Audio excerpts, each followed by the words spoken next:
you've done some Substack before as well, right?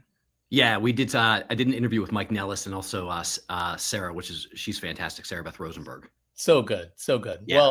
Well, we're live now, but you know that it takes a minute for people to start coming into the studio and seeing. But I wanted to just say thanks for joining to everyone who's coming in, and I'm really excited to talk to Mike Cortese, who is a national. See, I told you. Is a national councilman, an educator, former music industry exec, which I kind of am dying to hear about, and who is now running as a Democrat for Congress in Tennessee's 5th District. That is Andy Ogles' district, who is patently and objectively not a good representative. He is the worst or arguably the worst representative in the country.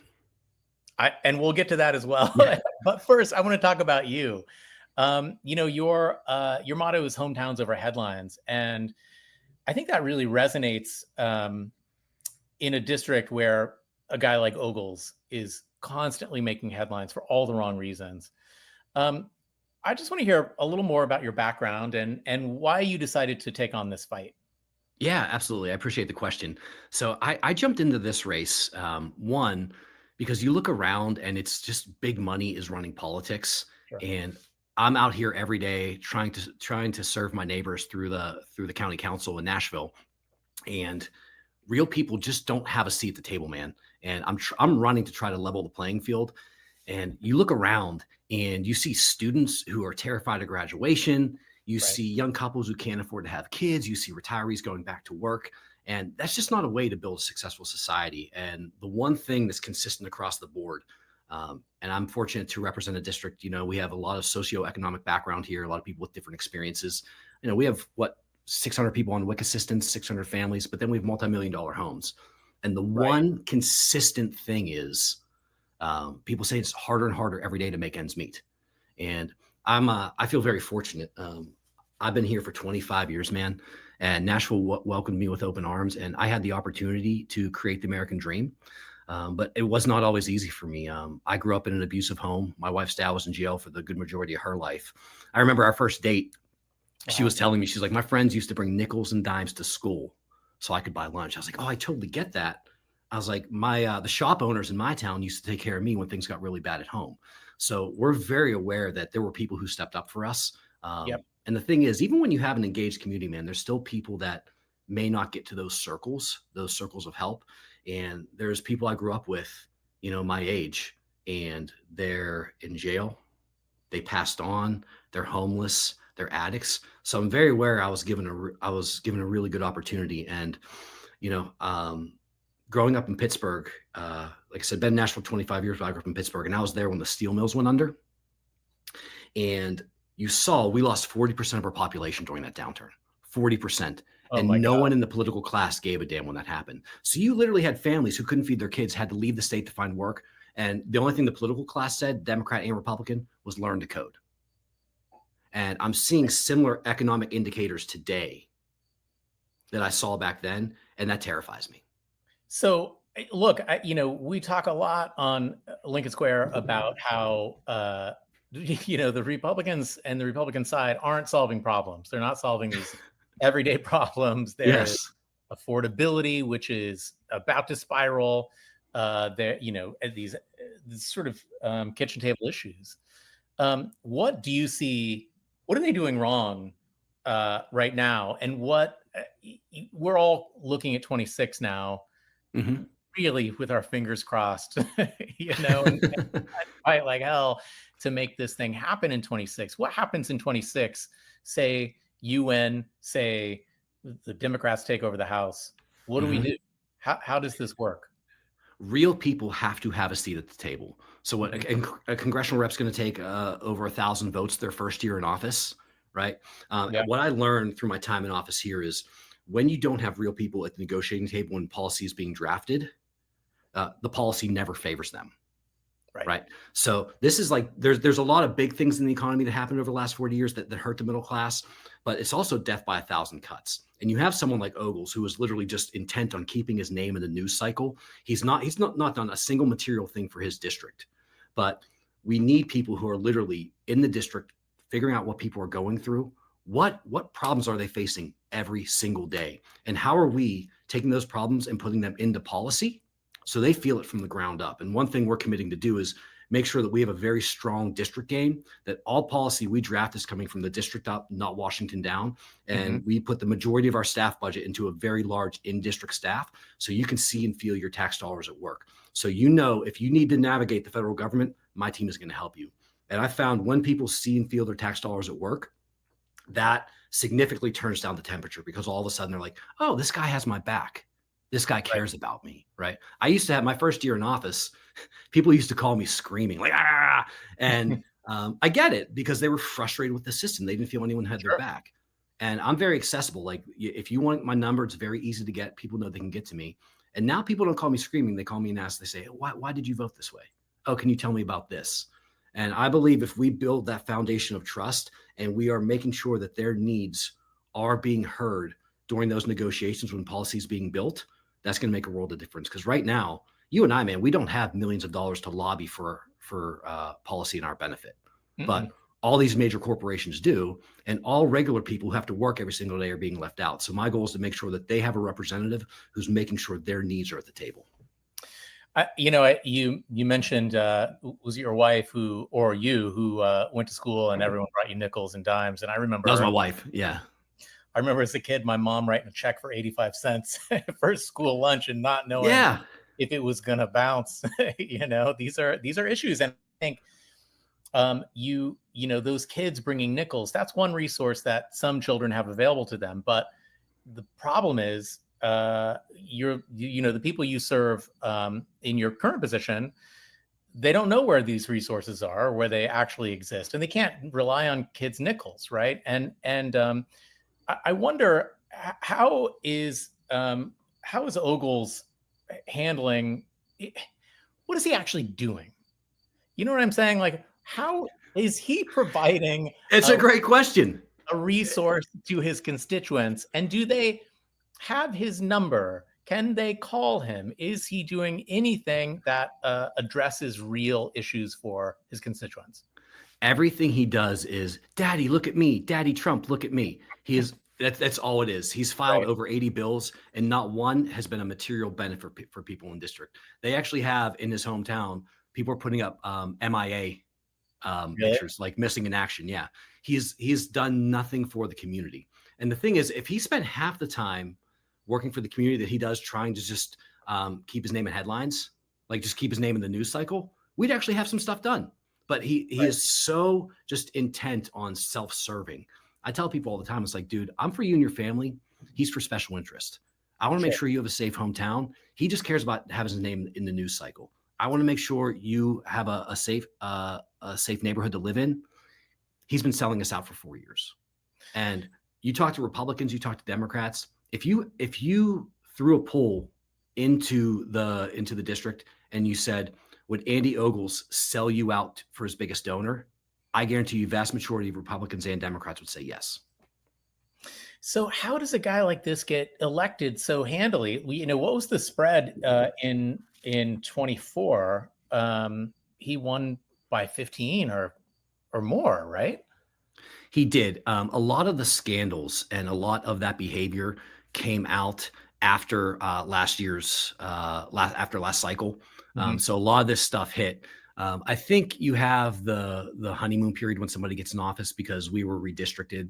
Nashville was a Democratic stronghold, but then they cracked it into 3 different districts. So you had that first term for him, and he was doing a lot of stuff under the radar, but it was also very corrupt. And then all of a sudden, after that second race, a lot of that corrupt behavior started to make its way into the news cycle, and people actually saw, oh wow, 1, we feel nothing's getting done. 2, now we know why, and we see what he's focusing on. Yeah, $320,000 campaign loan, right? Yeah. That never existed. The FBI seized his cell phone. Is that right? As part of a campaign finance probe, misusing donations meant for a burial garden. I mean, it's some of these things. How have you seen a shift in attitudes in this district since, say, January? I have. And I think there's a frustration, one, among the cost of everything in Tennessee going up right now. Sure. Housing costs are going up, food costs are going up, medical costs are going up, energy costs are going up, and people aren't seeing the relief that they were promised.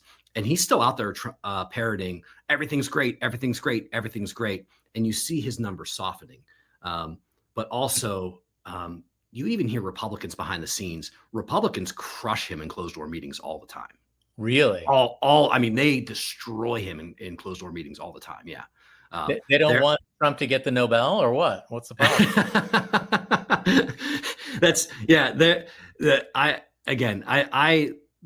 district I serve, the gentleman who held the seat before was the former chair of the Trump campaign in Tennessee. So it's a conservative leaning district. Yeah. And you talk to residents here, and they're very aware that he's out there just trying to serve himself, and he's willing to do anything to do that.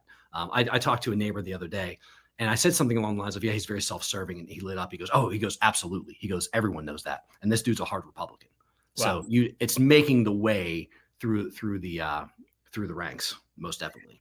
So the people in the district understand his corruption. They understand he's not a great guy. I mean, it seems the MAGA voters kind of think about Trump in the same way, but it doesn't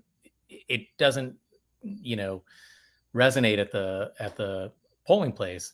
I wonder how do you win? How do you win in this district? Yeah, well, I look at it this way. I believe everybody is reachable, and everybody wants the same thing, right? Everyone wants opportunity for their family and friends. They want to be safe, and they want to live a life without the government. They want to live life their way without the government policing every move they make. Mm-hmm. So we were really intentional when we campaigned in 23 to, one, focus on those three values: opportunity, safety, and personal freedoms, and also just remove the partisan language. Because once you get out into the neighborhood and you're actually talking with people face to face, the differences are they're not nearly as stark as you would think based on what you see on the media and on social media. Like right now, man, we have weapons grade algorithms in our pockets every single day, and they're infecting our mind like a virus. Right. So if the only engagement you have is online, this algorithm is going to push you into arguments with other people, because that's what fires the algorithm up. That's the easiest way for it to get the attention that it needs. Mm-hmm. And we are falling prey to that as a society, and we have a choice not to. And I'm trying to be an example of, when you go out there, and even if you talk about thorny issues, you can have a really productive conversation with people. So we had ICE raids adjacent to my district, and Tennessee is the tip of the spear for the Trump administration when it comes to legislation. Right. They use mm-hmm. Tennessee and Texas as the two states where they try things out legislatively. Yep. And we were one of the first states to have ICE raids. And I spoke out about it. And that's a really thorny issue to speak out, especially when you represent a conservative district. But I had wide support from Republicans and Democrats on my approach. And the approach was, look, we know TDA, Tren de Agua, is running human trafficking and narcotics rings in Middle Tennessee. We know that for a fact. So we should be using every resource possible, every resource that makes sense to dismantle and destroy those rings. Absolutely. But should we be treating a grandmother who overstayed her papers, but is just trying to raise her family and paying her taxes and being a productive member of society, should we treat her the same way as a human trafficker? I don't think we should. And I think there's a middle ground there. And I think there's a better solution to be found. And a lot of people agreed with that. And we had wide bipartisan support on that approach. Yeah, I think that's fairly common sense, right? The solutions that they're enacting aren't solutions at all, right? I mean, rounding up people with mass thugs on the street doesn't solve the problem that you think it solves, right? It only exacerbates it to some degree. Right. If you want to infiltrate a group, you should infiltrate the group. And it actually makes you less safe, because I talk with the police department every single day. Mm-hmm. And one thing, some of their best resources were members of the immigrant community, right? And now those resources, they're here legally, but they're afraid to come out and talk because they don't know if they're going to get rounded up, even though they're here legally. So they were some of the best resources we had to fight these narcotics and these human trafficking rings. And now those are going away because of the way this is being handled. And it actually makes us less safe. I mean, yeah, exactly. Yeah. It's, this is resonates or reverberates across all of the policy. Essentially, tariffs. It's not a solution to the problem that we're facing. He doesn't even address the problem that we're facing. What's your take on the economics of this, and how do you address the particular problems that are happening in Tennessee, for example, once you're elected? Yeah. One thing for me, I would love to see, how do we help frontline workers and blue collar workers build wealth, right? Mm-hmm. What kind of policies, how can we incentivize new companies, new startups to do that? How can we get them profit sharing, get them in employee stock programs? They're the ones helping make these great profits. They should share in that success, right? Sure. How are we incentivizing companies to make sure that these blue collar and frontline workers are getting their piece of that success? And that's something I really want to look at. Yeah, that's interesting. You are, when is the primary? You're still fighting in a primary, right? We are, yes. So August of next year. Okay. And Yeah. this is a long cycle, man. Yeah. It's so long, but you can see the energy, right? We need new leadership. How are Desperately. how is this primary building up, and are we going to have an honest, earnest debate kind of primary, or is this going to, and this I'm asking not just in your particular case, but across the country, as we start to sort out the people who we're going to put on the ballot as Democrats. How is this robust primary system shaping out for you in your vision? Yeah, no, absolutely. It's a good question. To me, I have a lot of frustration with elected Democrats at the federal level, with elected leadership. Sure. They keep trying to recruit the same type of candidates, and they don't look at outcomes and change their strategy, which is very frustrating. Right. So we have this economic divide right now.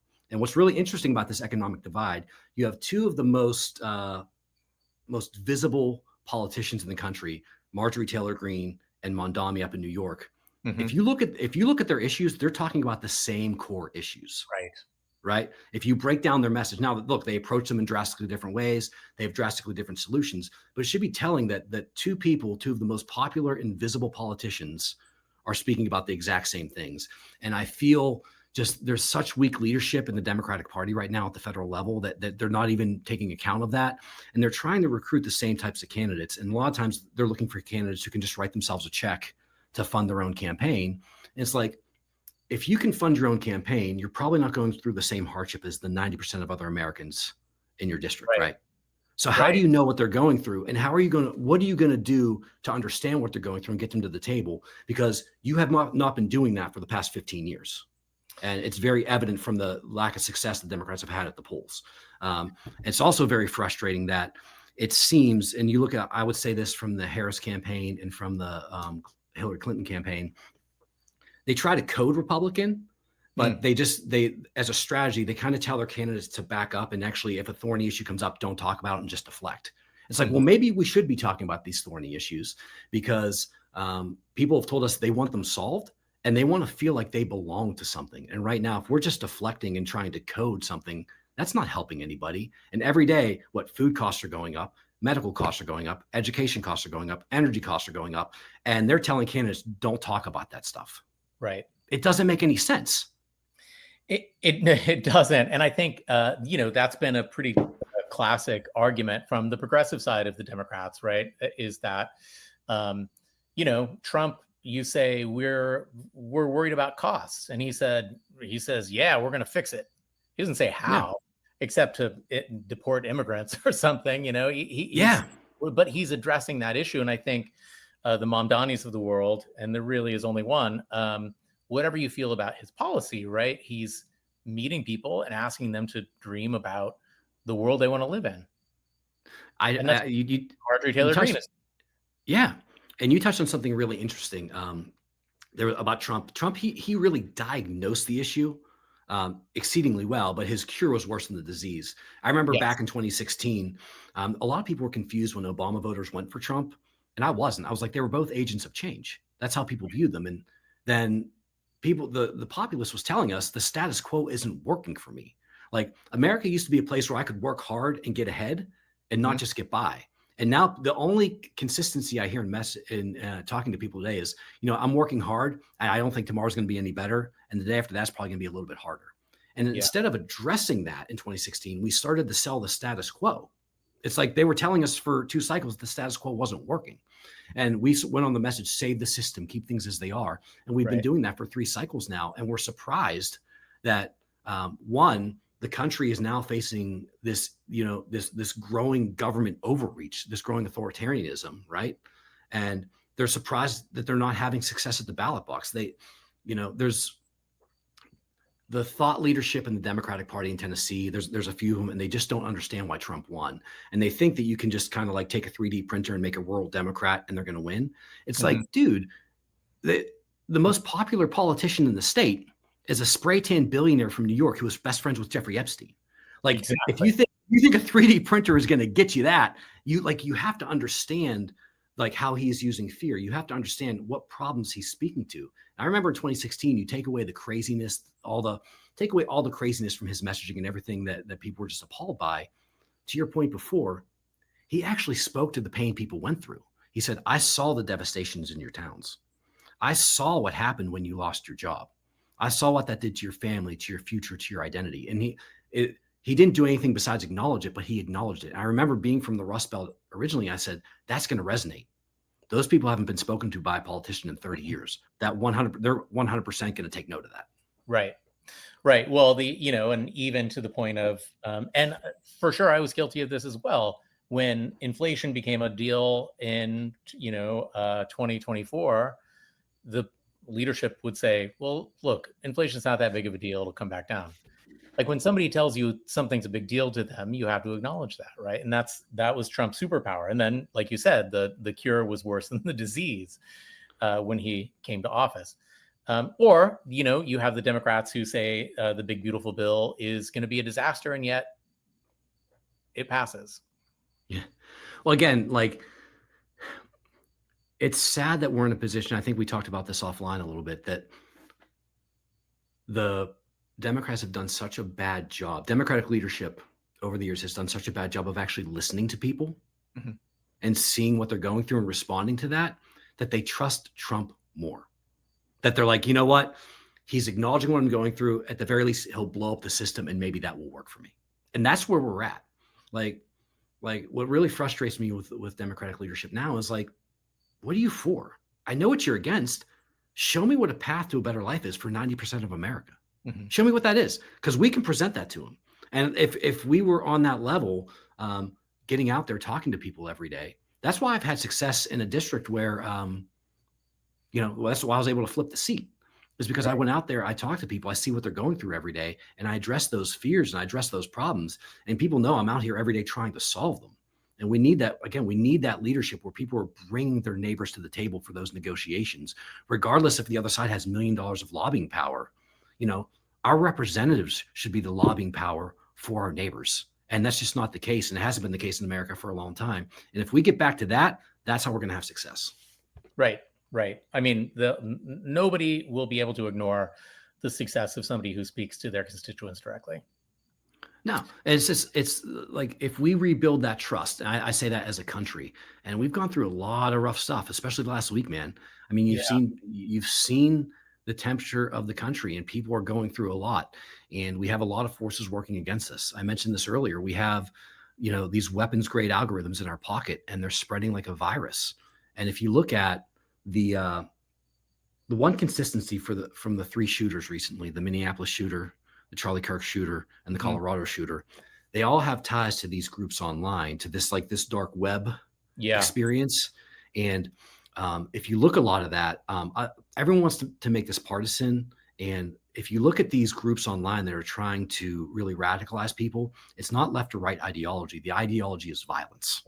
Right. And they're going after kids as young as 8 years old, and they're using Roblox, they're using Discord to do it. Yep. And these young kids, these young boys, they're getting them in sexually explicit positions, and then they're using those videos to blackmail them into violence. And then this stuff continues to happen, and all of a sudden you wake up every day, and all of a sudden you're like, oh, I can barely make ends meet. So you have no opportunity. Then all of a sudden you have to do different things to, then safety in the community all of a sudden drops. And then when safety drops, all of a sudden, then you have a run on personal freedoms. So like this is just a playbook, and we know where it's going to go. But if we get leaders, if we get leaders in the room who understand it, who are working for the people, I'm very optimistic on the long term. Well, that's great to hear. I like to end on optimism, but I also can't let you go without talking about your time in the music industry. Yeah, Nashville music. What did you do? Yeah, I worked in artist management, and I did some work in front of the camera as well. But I was very fortunate. I got to work with people who were the best in the business of what they did. There was a guitar player named Steve Vai, songwriter named Desmond Child. So Desmond's a behind the scenes guy, writer, producer, but he wrote and produced a lot of Kiss stuff. Produced all the Bon Jovi hits, "Living on a Prayer," "You Give Love a Bad Name." He wrote and produced all the Ricky Martin stuff. He wrote all the Bon Jovi stuff, wrote and produced all the Ricky Martin stuff. His most recent number one was with Katy Perry, I believe. So he's been for 40, 50 years, he's been relevant. He's just been a behemoth in the writing world. That's amazing. So I think probably the question most of the audience will have is, you went from that and now you want to be in the U.S. House. It's still like a total circus, probably, either way you look at it. Yeah, well, I tell you, I mentioned before that I grew up in an abusive home, and you grow when you're in that situation, you learn to walk into the room and spot a threat.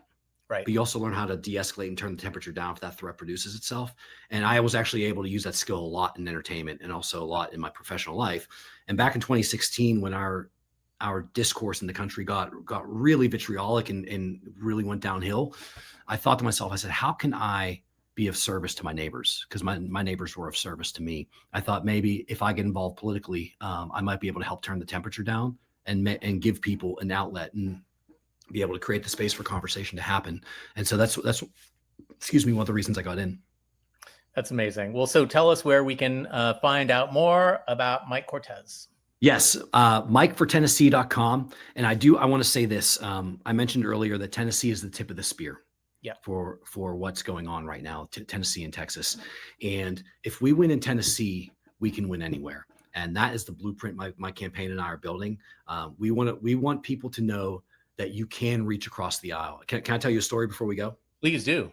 There's a gentleman in my district, and I was actually knocking doors to get signatures to get on the ballot. And I knocked on the door, and he came, and we were talking. He goes, look, he has my political leanings. I told him. He said, look, I've run a very conservative household my whole life. I don't want to participate. I said, well, sir, I was like, you're not voting for me. It's just part of the civic process saying, yes, you believe I deserve to have a chance to be on the ballot. He said, no. He goes, I run my house in a very conservative way, and I'm going to keep it that way. I said, totally fine. And I said, sir, I want you to know, I appreciate how you run your household, and I will always fight for your right to do that. The government has no right to tell you how to run your household, and that's very important to me. And he was taken aback. He goes, oh, thank you. And then he shut the door. But yeah. I kept going back. I kept leaving literature, kept knocking on the door. 6 months later, I was at the polls holding up a sign, and he pulls up. He goes, who should I vote for? I was like, you should vote for me. He goes, you got it. So people are reachable, but we have to build that foundation of trust. And if we show up every day and we present a path for a better life, and we say, look, you're going to have a seat at the table. I'm going to make sure these policies benefit you. And this is what we're going to do. And you show up, and those people, you create a space for that conversation. I'm very bullish on the future. Amazing. Well, Mike Cortese, thank you for joining. We will put links in the post in the write-up after this. And I just so appreciate you coming. I'd love to have you back. We'll love the conversation. Would love to come back. Awesome. Thanks everyone for watching. Have a good day. You too. All right.